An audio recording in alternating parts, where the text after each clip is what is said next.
Good day, everyone. Today we're going to be talking about theory, construction, and evaluation. This is one of the concluding lessons. I want to apologize to you. There's a couple typographical errors in this presentation. I didn't have time to get them ready, but there's still a lot of very valuable information in here. So, what's theory?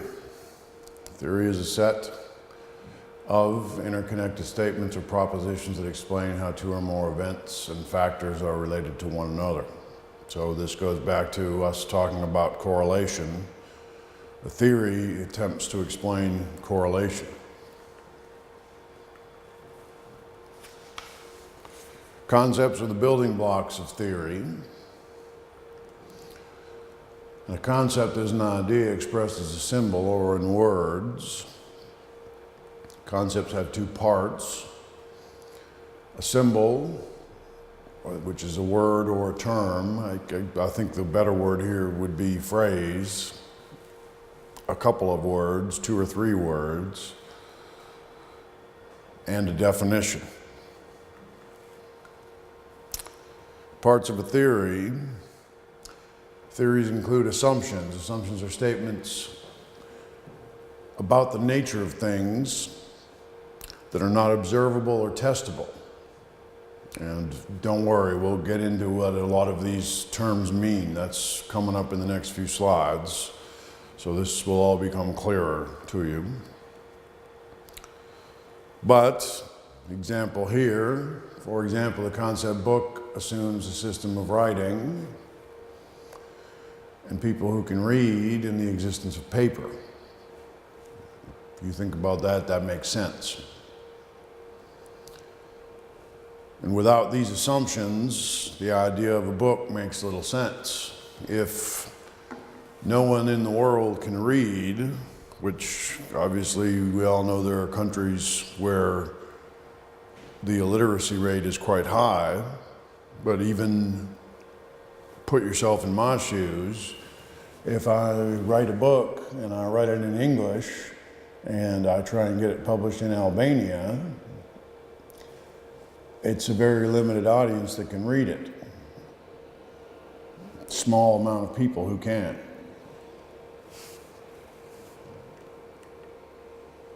So the parts of a theory, continuing with this, continuing with assumptions, racial prejudice rests on several assumptions.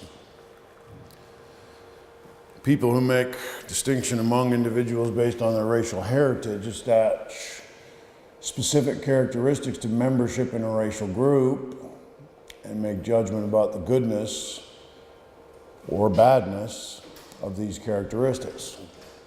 So, example given here, my example, I was walking to work today and I ran into a black guy.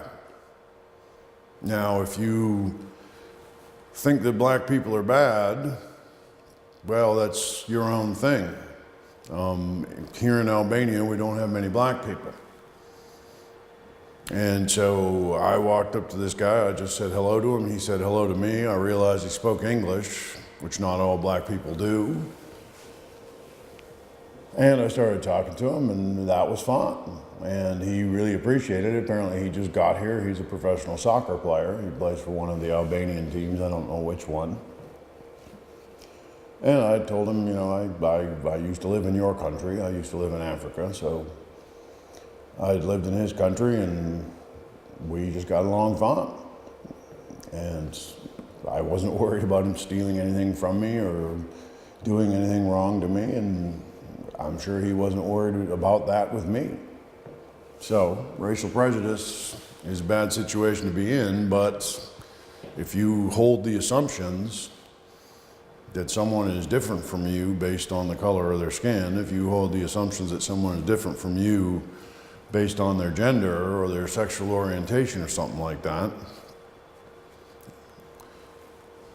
you're operating under what I would call a false assumption, but it's an assumption that you're operating under. So relationships, and this is not talking about interpersonal relationships, but the relation between things.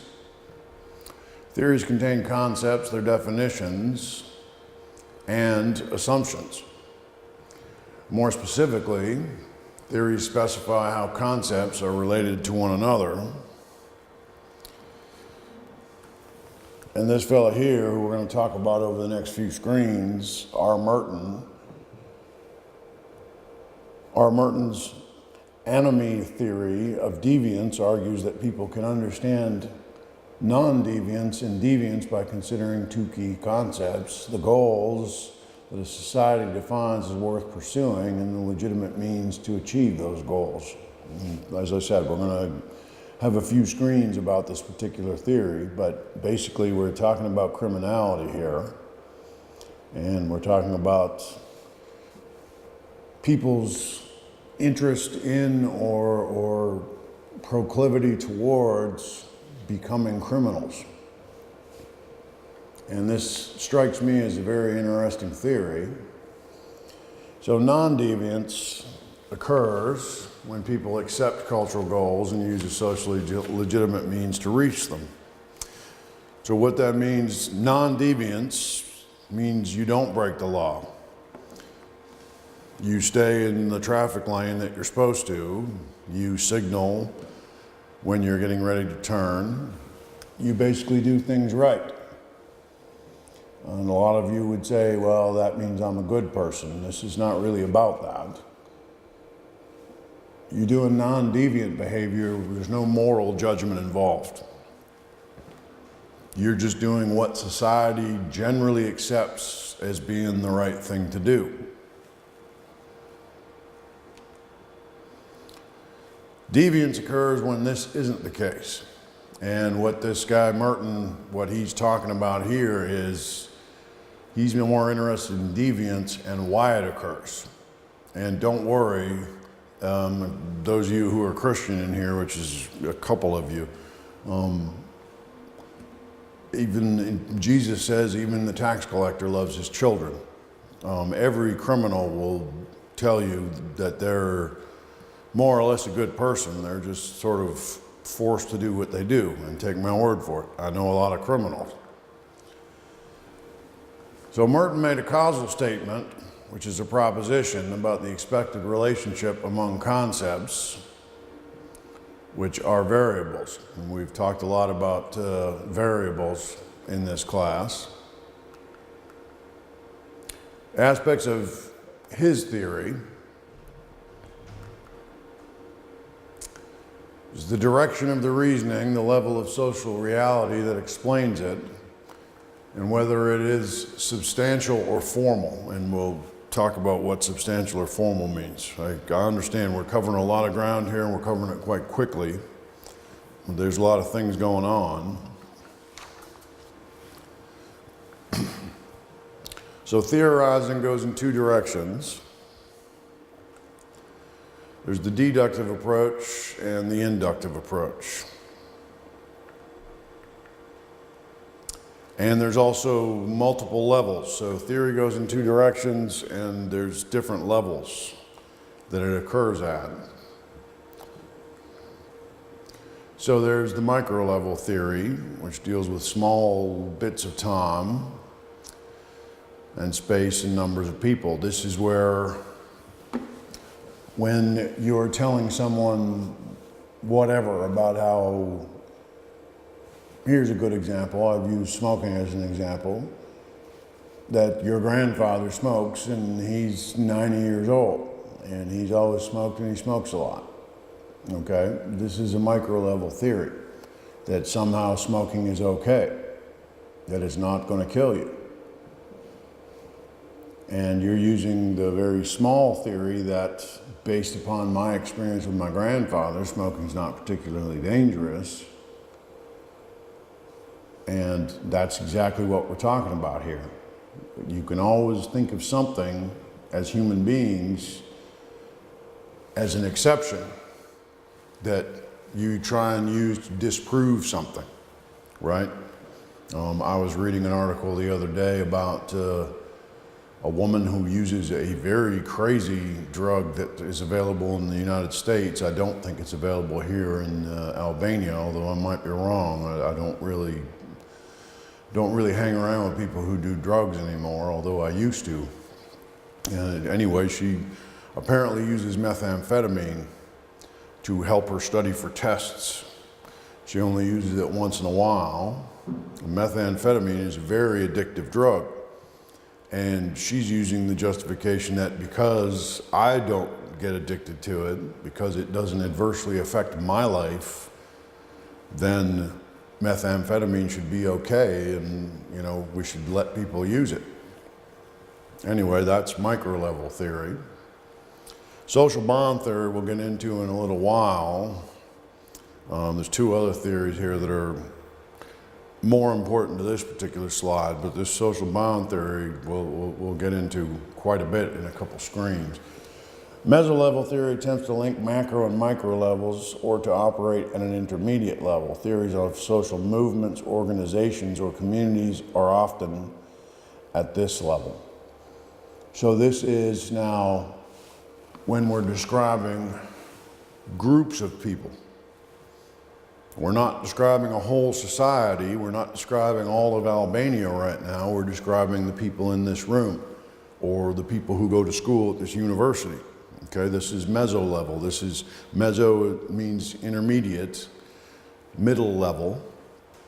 Okay, so we make some generalizations about people who go to school, people who are getting a graduate degree from Better University. We make generalizations about them that are more or less true. So most people who are getting this degree are doing it for professional fulfillment. This is a theory, and we'll get into that and how that plays out. But in meso-level theory, now we're not dealing with one exception or one person. We're dealing with a group. All of you like Beşiktaş, I hope. All of you like Beşiktaş and you're fans of Beşiktaş. We'll make a generalization about those people. They're very well educated and very smart.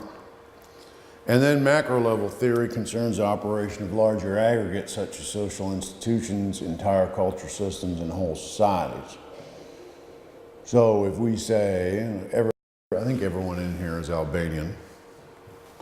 If we say Albanians are nice people, or Albanians are all thieves and liars, doesn't matter. Okay, I don't believe either one of these things.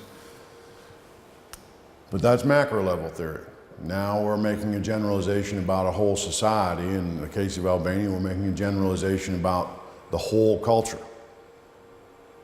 And so then we can then use greater Albanian. We can talk about Albanian Kosovars, Albanians who live in Greece, Albanians who live in Montenegro, Albanians. We can make a generalization about them. And whether that generalization is good or whether it's bad, it's a macro level generalization. It's a macro level theory.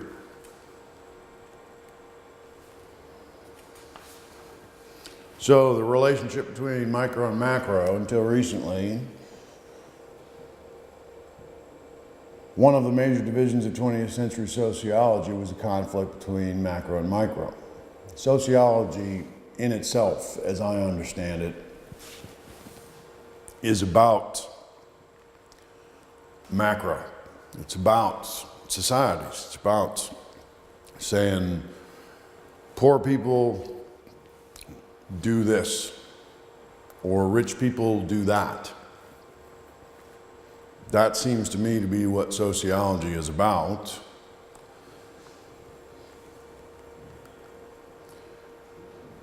But there's always this need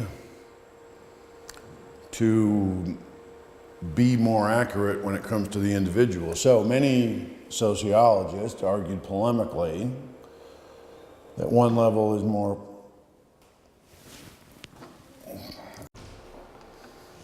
Okay, welcome back. I'm sorry we had a power outage here. There was a lot of rain last night.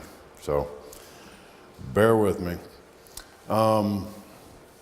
So, to continue with this whole idea of criminality and how it occurs, is based on social structure.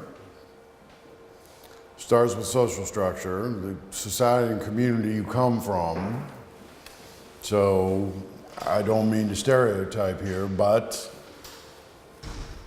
you come from a gypsy community here in Albania, or you come from a very serious Orthodox Christian community here in Albania.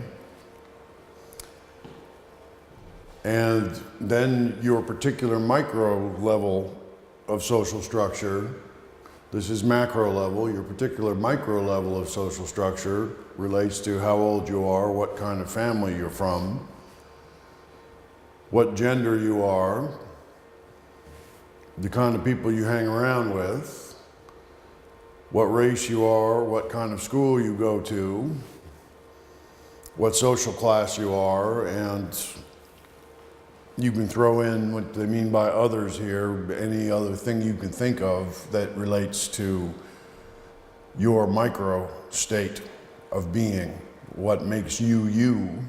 Right? You like to watch television, you don't like to watch television, whatever the case may be. This leads us then to your social learning, where we get into differential association, which by that we mean how much you want to be like everyone else or how much you want to be different from everyone else. How you define, or how the society around you defines success, defines honor, defines good, defines bad. Imitation, which you may not realize this, although you should because you're getting a master's degree, that all of us are pretty much imitating people we admire. This is what we do, this is what I'm doing right now, and other learning variables. That might mean you're dyslexic or you're not very good at math. Things like this that seem to impede you. And this then bifurcates or splits. Bifurcate means to split into either criminal behavior or conforming behavior. And ultimately, that's your individual behavior. So this is how we tie together the micro and the macro.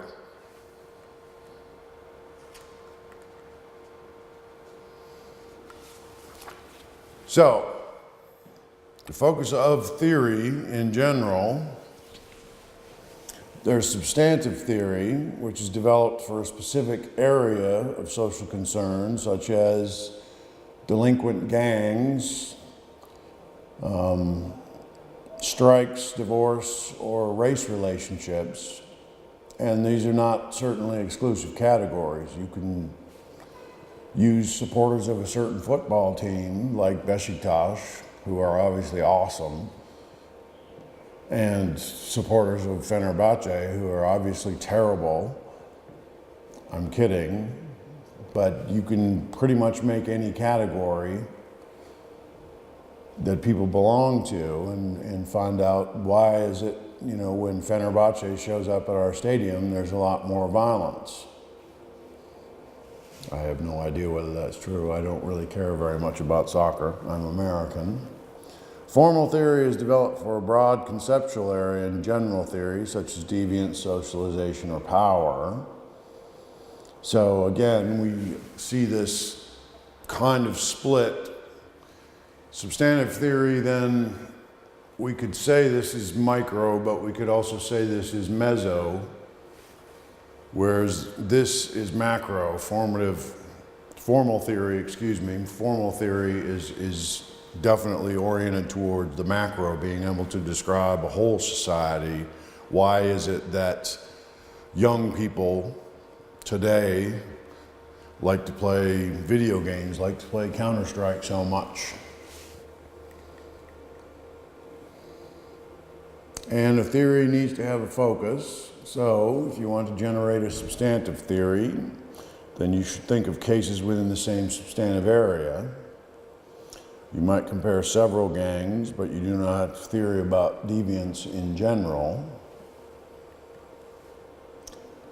If you want to generate a formal theory, then you should compare cases within the same form area. You might examine various forms of deviance, medical, folk ways, legal, etc. This word here, folk ways, this is not a word.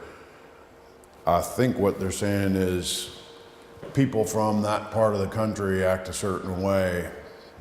So if we talk about people from Saranda here in Albania, we can say that most people from Saranda speak Greek,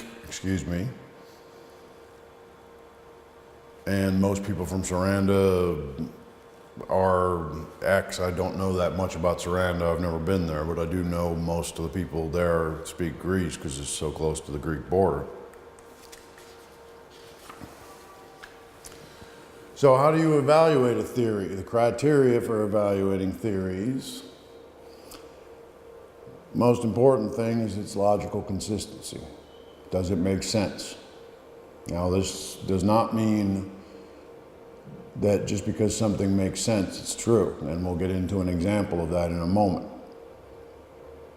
But if something makes sense, if it's logical, that's a very important thing in terms of evaluating the theory. Propositions of a theory have to be logically stated and internally consistent.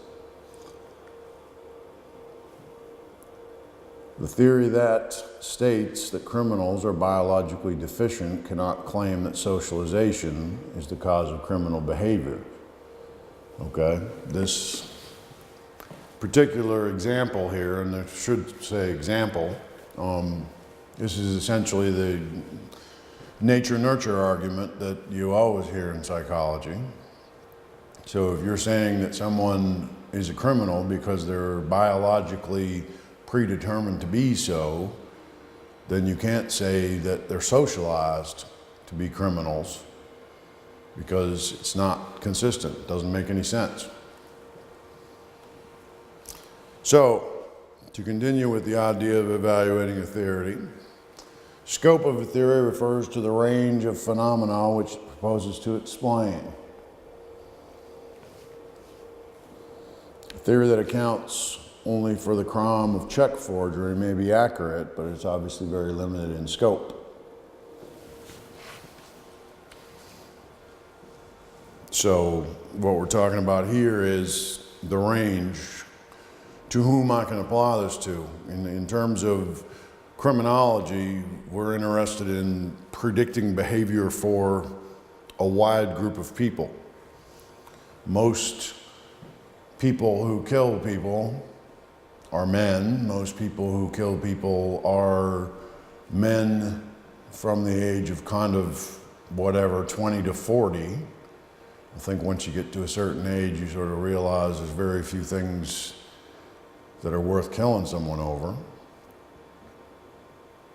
And so that has a larger scope in terms of predictability, in terms of being able to determine both the likelihood that someone's going to do something and also understanding why someone did something.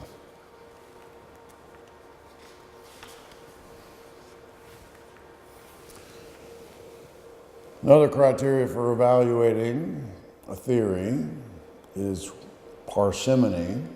This is a word you probably don't know, and if you do know it, you don't know it in this context. Parsimony generally means cheap. It means I don't want to spend money. It's a Freudian term. But what they're talking about here is they're talking about simplicity. A theory that's based on the fewest assumptions and requiring the fewest propositions is considered the superior theory. And this, for those of you who've never taken any philosophy, I don't know how many of you have, but this is Occam's razor. The simplest explanation is almost always right. If you see a horse that has stripes on it, that doesn't mean it's a zebra. It might just be a white horse that has stripes painted on it. The simplest explanation is always the best. It's the most likely. It's not always right, but it helps you when you're in a situation where you have to make a decision and you have to try and figure something out. The simplest explanation is generally the right one. Theory which proposes that all crimes are caused by low self-control is much more parsimonious than a theory that requires a set of multiple hypotheses to explain crime.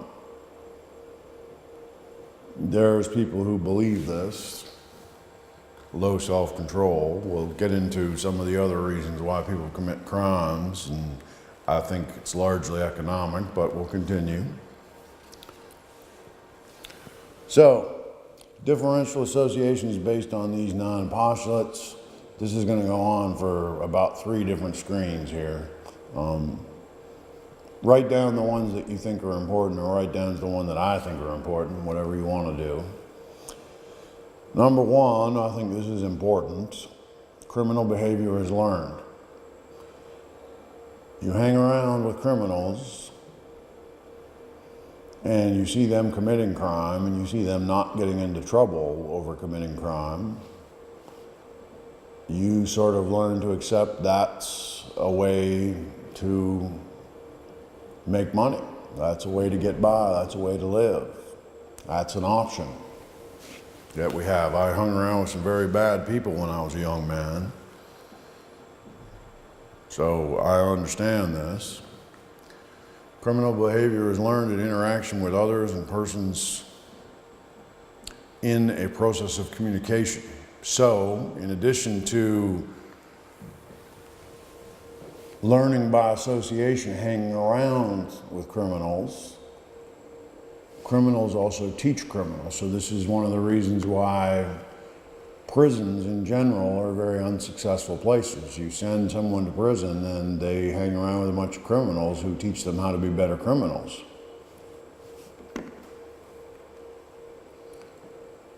Principal part of learning of criminal behavior occurs within intimate personal groups. As I said, when I was a young man, I hung around with some very bad people, and they were good friends of mine, and they were good people. And this is where you can, what they're talking about here is that you can talk to someone and, you know, say, well, you know, how do you do that? How do you take someone's money? And, you know, this is your initial interest in being a criminal, perhaps. I never was, not very much. But I had some very serious criminal friends when I was a young person. Criminal behavior is learned. The learning includes techniques of committing crime, which are sometimes very complicated, sometimes simple, in the specific direction of motives, drives, rationalizations, and attitudes. So you're learning that as well from the people who are teaching you to be a criminal. They mentioned gangs in here a couple times. That's normally how it works. You, as a young person, you join a group of people, whether it's a formal gang or not, and some people in the gang have been there longer than you, and they decide that they're going to teach you how to be a criminal, and oftentimes, unfortunately, in gangs, they then expose you to the more dangerous part of being a criminal. Specific direction of motives and drives is learned from definitions of the legal codes as favorable or unfavorable to committing deviant acts. This here, I don't know whether I totally agree with. Criminals essentially are not very smart people. But if you're someone who is a serious criminal, you do kind of know what offense you're doing is going to cost you in the penal system. And this is basic risk and reward behavior. I know that if I kill someone, I'll go to jail for the rest of my life. If I just beat someone up, even if I have a criminal record, I'm only going to go to jail for a few years. I remember watching a television show one time, it was a comedy, where basically this guy used to rob people with a rock, because if you rob someone with a rock, it wasn't a felony. A felony carries a much larger sentence. It was a misdemeanor. So you threaten someone with a rock versus threatening them with a knife, say, give me your money. And so this does make some sense here. Criminals are relatively well informed about their specific category of deviant behavior. Person becomes delinquent because of an excess of definitions favorable to violation of the law over definitions unfavorable to violation of the law. So essentially what's being said here is that you become a criminal when you see the rewards for being a criminal as outweighing the rewards for not being a criminal.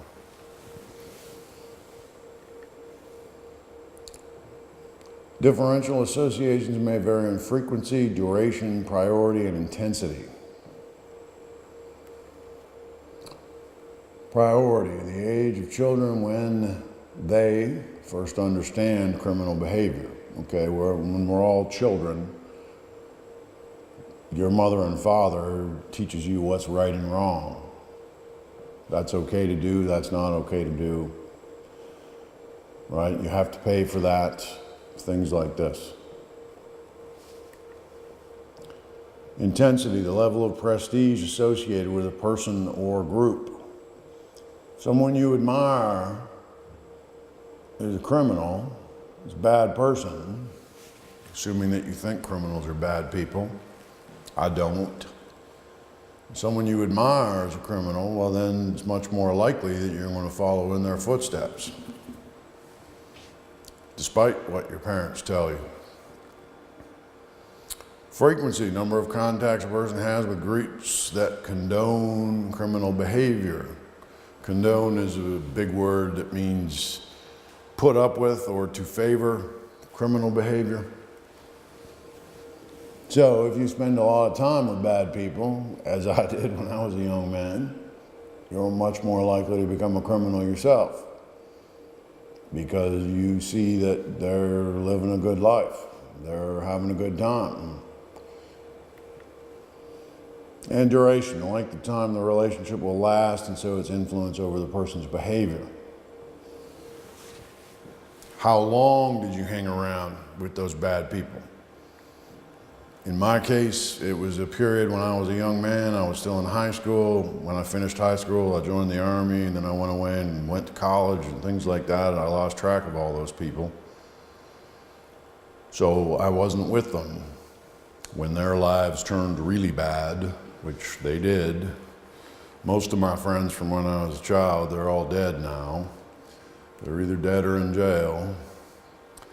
So, a couple more postulates here. Process of learning criminal behavior by association with criminal and anti-criminal patterns involves all the mechanisms that are involved in any other learning.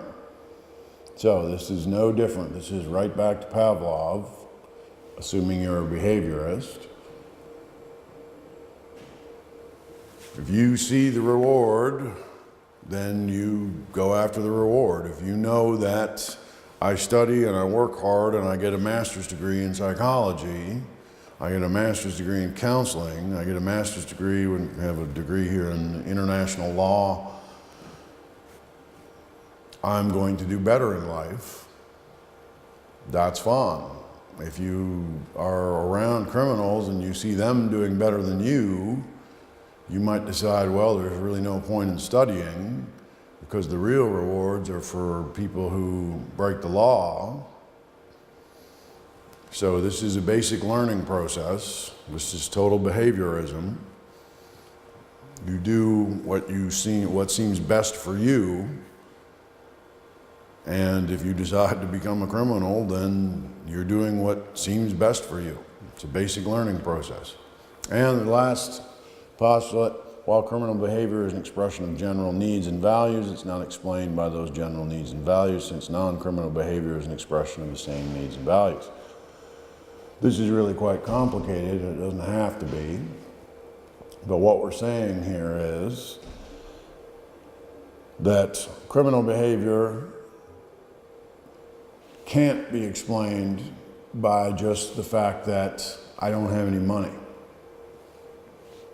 You can always do something. You can always get a ride, or you can always find a way to eat. So it's not your needs. The people who aren't criminals have those same needs, and they're poor and they don't have a job and they're wondering how they're going to feed their family, and yet they've decided not to be a criminal.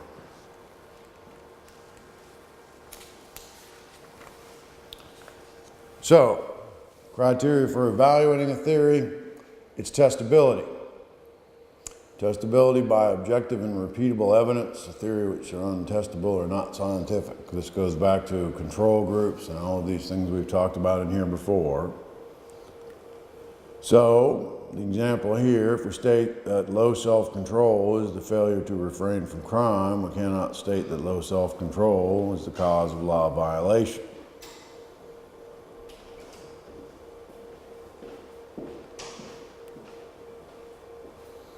Untestable theories, propositions are open-ended so that any contradictory empirical evidence can be interpreted or reinterpreted to support the theory.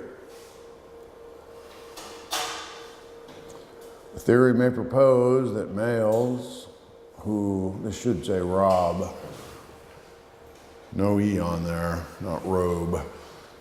The men who rob banks are motivated by an unconscious impulse to resolve their guilt over their childhood sexual attraction to their mothers. This is a theory. We're talking about Oedipal impulses. We'll continue with this. If research finds enough bank robbers who fit this description, then the theory is supported. If a lot of bank robbers tell you, oh yeah, that's, Oedipal impulse, yeah, that's why I was doing it. But if research uncovers that bank robbers claim their only motive is money, then that does not mean that the theory is rejected, because the denial of these feelings by robbers supports the theory, because the same unconscious impulse that motivated them to rob also rendered them unconscious to their true motivation. This is all quite Freudian, but we understand why that's untestable. Theory may also be untestable because its concepts are not measurable by observable events. If a theory proposes that people commit crimes because they're obsessed by invisible demons, there's no way to prove it. Imitation in social learning theory is an observable thing.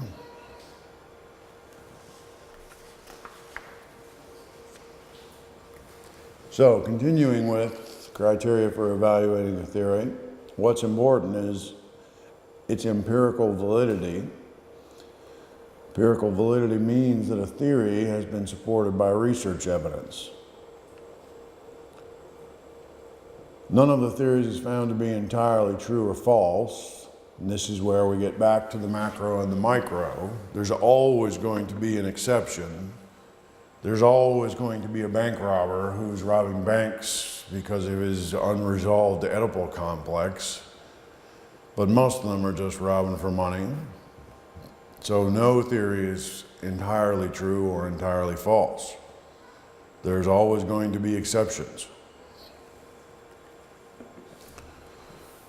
The question is, what degree of empirical support does the theory have, weak or strong? This is important for criminologists and for psychologists who try and understand criminals, because you need to make some generalizations about those people.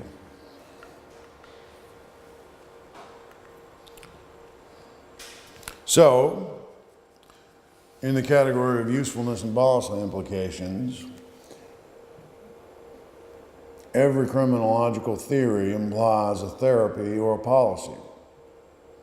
Okay, over the years, people have tried every different kind of prison that there is. Prisons are punishment grounds. Prisons are places where we re-educate people and turn them into something else. So this is a policy implication. Once you have a theory, then we can generalize. If a 15-year-old is robbing people with a gun, this isn't a gun, it's a remote control, we can generalize that that person is going to continue doing that when they're an adult. This is a theory. Obviously, there are people who are going to rob people with guns when they're 15, and they're not going to continue doing that. They're going to stop, take their punishment the first time it happens, and become a good person, a good and upstanding member of society, a non-deviant member of society. The better the theory explains the problem, the better it is able to guide efforts to solve the problem. So if you create a good enough theory, and most of you, don't worry, you're not going to be going out and creating theories right away. You have them already in your head, but you're going to more be responding to theories and policy. And so it's better for you to understand why you're responding in the way that you're being told to respond.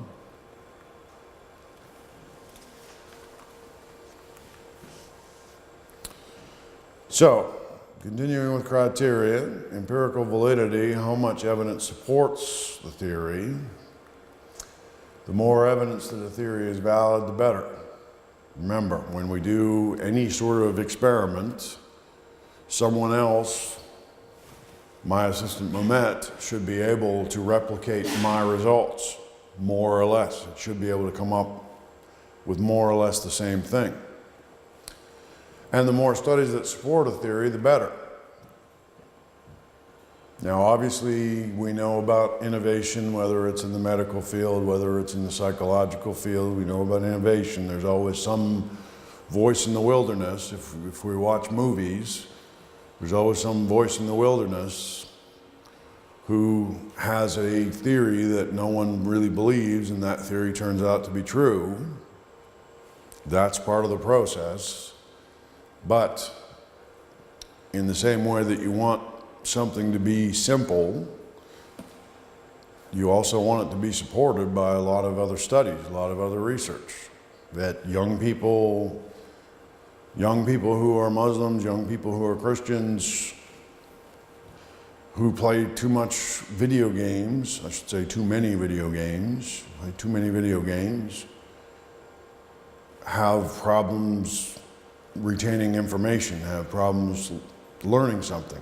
And several studies in several countries have established this. This is hypothetical, I don't know whether this is true or not. But the more studies that establish that general idea, the more empirical the idea is, and the more likely it is that you can apply it to people that you're dealing with.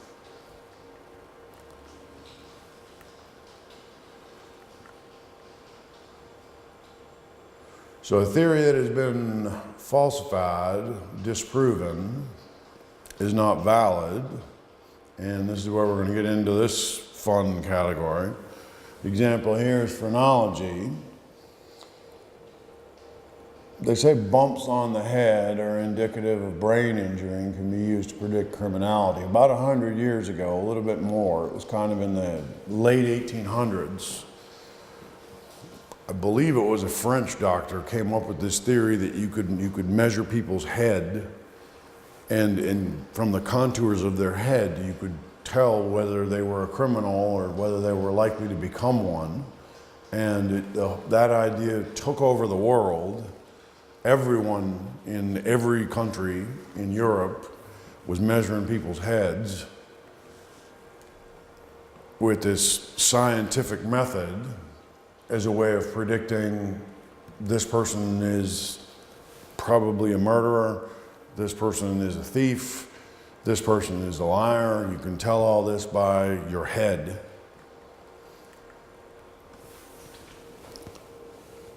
So, in terms of scope, how much crime is explained by theory, what types of crimes are explained by theory. The wider scope is better than a narrow scope. The more crime explained, the better. And the more types of crime explained, the better. So we can see how phrenology became very popular because it explained everything. And then they started finding people who had murdered someone whose phrenology, who when their head was measured, wasn't supposed to be a killer. And the whole thing got disproven. So, example, to continue here, low self-control theory supposedly explains all types of crimes. But these guys,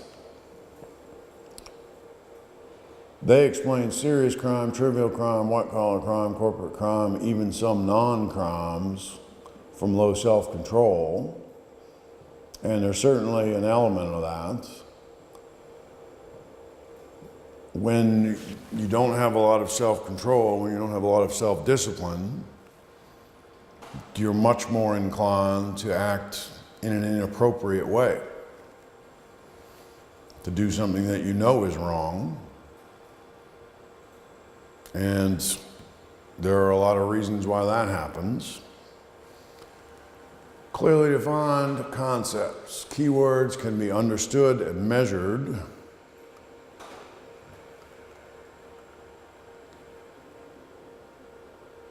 So this means nominal definitions are clear, and we'll get into what this means a little better. This screen's a very confusing one. And it means operational definitions are testable. So the example here is that poverty causes crime.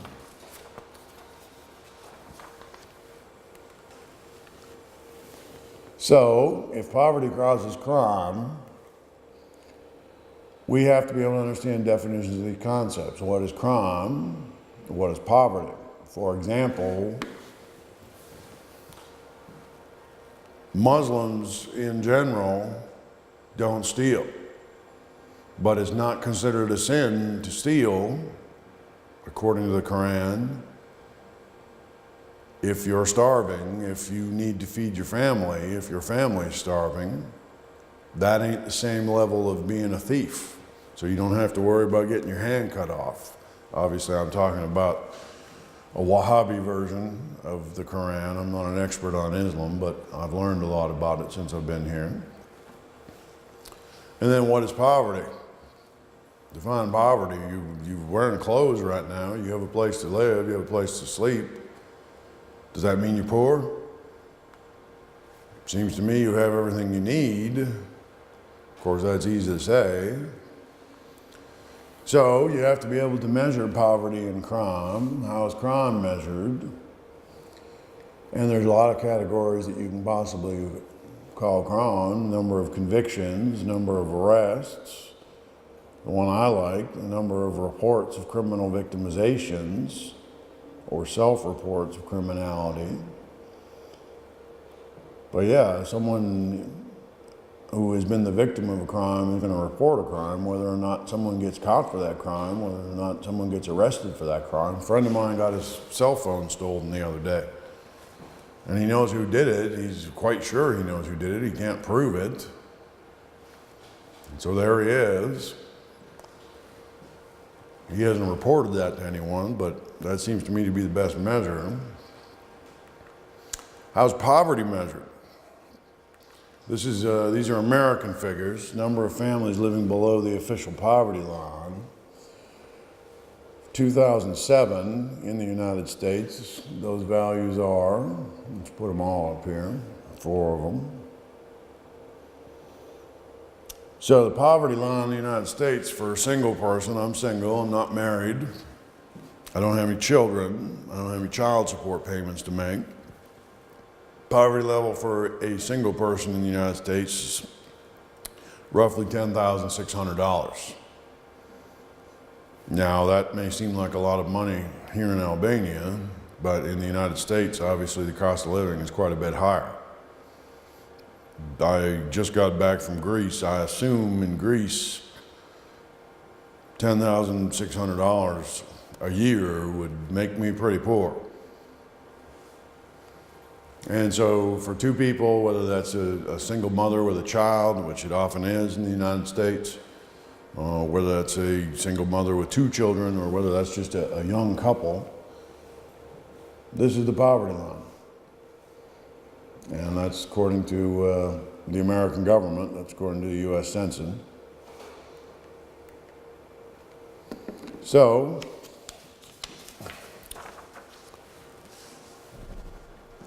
remember, if you can't measure a theory, if you can't measure the concepts in a theory, it's not a theory. Okay, we just saw there's a lot of different ways of defining what poverty is. There's a lot of different ways of defining what crime is. So to say poverty causes crime, you can't really measure that. Continuing with the criteria that we judge a theory: logical adequacy of propositions, explanation of crime makes sense, and nothing important is left out. For example, social learning theories. Crime is learned from friends, families, media. What else do we need to know? What's needed to learn in a social learning theory?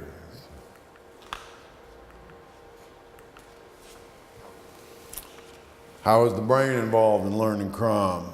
This is something that's not explained by criminologists. Social learning theories that don't include the brain are logically incomplete. Now, the brain is a very complex area, a very complex subject. We today know more about the moon than we do about the human brain and how it works. Things you should watch for when you're evaluating a theory is tautology, when a theory is true by definition, or circular reasoning, which is labeling a behavior and then using that label to explain the behavior. We also call that teleology.